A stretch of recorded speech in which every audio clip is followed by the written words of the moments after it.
Good afternoon, everybody. Hey, family, how you doing? Good to see you.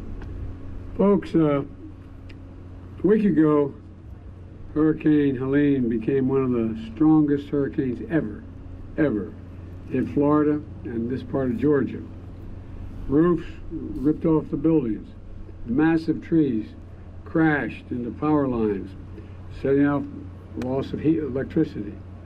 Flooding wiped out homes. We were just down in Florida to see homes that were, just wiped away. Just the entire island gone. Families, they lost everything, including loved ones, including family members. And I know it isn't the first time. Just over a year ago, a major hurricane hit these same communities. A couple months ago, Hurricane Debbie did the same thing. 3 in a row. 3 in a row. You've been through hell. 3 in a row. And I want you to know, I see you, I hear you, I grieve with you, and I promise you we have your back. We're going to stay until you're restored. Earlier today, I was briefed by Florida officials on the damage, and I met with first responders who've been working non-stop to provide aid and support to survivors. I did a walking tour of Keaton Beach with a bipartisan group of officials to survey what a 15-foot surge, some places went as high as 3 stories, does to a coastal community. Then I came here to Georgia to meet all of you to see firsthand how you're doing as well, because we're really in this together. We're separate states, but we're the United States of America. I want to thank Governor Kemp, who I spoke with again this morning. And Senator Warnock is behind me, Senator Austin Scott, Representative Sanford Bishop, old friends. In moments like this, it's time to put politics aside. Again, it's not one state versus other, it's the United States. You know, no Democrats or Republicans out here. It's what we do to make sure we restore the economy. Only Americans are here. I've been committed to being president for all America. In fact, all the major bills we've gotten passed, from over $1 trillion bill relating to infrastructure to $368 billion bill on dealing with climate, a whole range of bills we got passed. Well, guess what? The fact of the matter is, more money from those bills have been spent in red states than in blue states. More in red states than blue states. As I said, it didn't matter where it was or who needed help. Not based on party, who needed help. And I mean it sincerely. So you can check it out. Our job is to help as many people as we can. As many as we can. And also, by the way, when you do that, I hope we begin to break down this rabid partisanship that exists. I mean that sincerely. There's no rationale for it. There's no rationale for it. And so, it doesn't matter who we help, it's who's needed help. And look, we're going to help as many people as we can. That's why, days before the storm hit, I pre-positioned extensive resources on the ground throughout the Southeast, extensively. First responders, search and rescue teams, food, water, ambulances. Before Helene had made landfall, I also immediately improved emergency declarations your governor and others asked for. And so all of us could focus on the first responders and standing up emergency operations centers. That was the focus.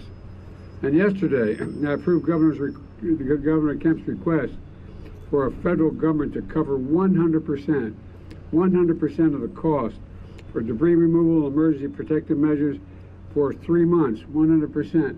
I must tell you, your senator had a little bit to do with that when he called me beforehand. But all kidding aside, we're doing the same for Florida as well as we're doing for North Carolina. Folks, this is going to pay for the urgent work to clear the mud, remove the downed trees, provide temporary housing, And on top of this, the Department of Agriculture, and I have with me the Secretary of Agriculture today, is on the ground to support farmers, ranchers, and small businesses impacted by this storm. And FEMA teams are literally knocking on doors to register folks so they can receive assistance to buy what they urgently need, from prescription drugs if they lost everything. Well, for example, I was just down in Florida. One home, what people really worry the most about is not just losing their home, it's they lose everything that mattered to them. They move, they lose that picture of their mom and their dad when they were kids. They look, I mean, all the things are personal. They look at that family jewelry, the ring that was the engagement ring, all those things. And I was with one rescuer who said there was a young family who had their entire home was lifted up and taken out into basically what we'd call a bayou. It's not a bayou, but a flat space out in the middle of a marsh. They went out there, they cut a road through with their vehicles. That they got out there, they went in, and all they wanted to do was just receive, get back what they lost. They lost their home, but they were even more concerned about the personal things that mattered so much to the families. And so this is going to pay, as I said, this 100% to clear all the things that need to be cleared. And on top of this, the Department of Agriculture is on the ground supporting ranchers, farmers, and small businesses. And as I said, the FEMA teams are knocking on doors to register people so they can receive assistance. Think of all the people out there throughout the country here in the Southeast that they need prescriptions filled. They don't have the money. They've lost everything. They don't have any way to fill their prescriptions. Or baby formula. They can't afford it. They don't know where to get it, how to get it. And so we're registering folks so they can receive this assistance and buy urgently needed things they badly need. This direct assistance is now being delivered. It's being delivered now, directly, with more to come. But folks, this entire project is going to cost billions of dollars. Not tens of thousands, not millions, not a billion, billions of dollars. Because it goes through so many states. And Congress has an obligation to me, it seems to me, to ensure that states have the resources they need. Let me close with this. I'm standing here beside Buck, the owner of this pecan farm. This afternoon, we got a chance to talk a little bit, and he showed me what he lost, talked about what he lost, and his dad. Acres of orchards wiped out, trees uprooted, debris everywhere. Decades of progress gone in a single instant. But through it all, Buck hadn't lost hope. In fact, he reminds me of another Georgia farmer who just turned 100 years old. President Jimmy Carter once said, "Tremendous progress can be made if we persevere through difficult challenges." This is a difficult challenge we're facing. This storm is extremely difficult for our country.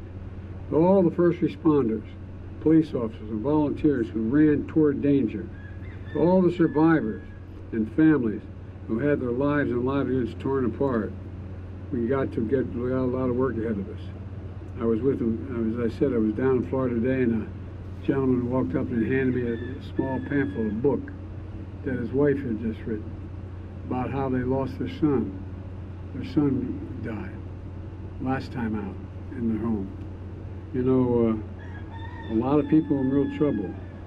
But we want you to know, as I said, we see you, we're with you, and we're going to preserve and persevere to get through all this. Because, folks, this is the United States of America. We're the United States of America. There's not a damn thing we can't get done, nothing beyond our capacity when we work together and put politics aside. So God bless you all, and now it's my honor to introduce Buck, who's going to say a few words. Buck, podium's yours.